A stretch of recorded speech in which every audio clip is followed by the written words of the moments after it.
In this tutorial, I'll show you how to build HTML tables in Webflow using Finsweet Table. Let's get started. Open your Webflow project and go to the page where you want to add a table. From the left sidebar, open the Apps panel and search for Finsweet components. Open the Finsweet app, create a new component and select the table component. Insert it into your page.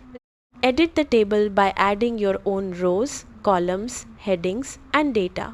You can customize the content to display product information, pricing, features, or any other details you need.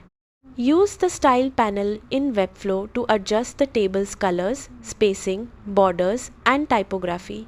Preview the page to make sure everything looks correct, then publish your website.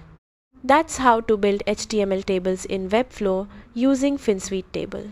Thanks for watching.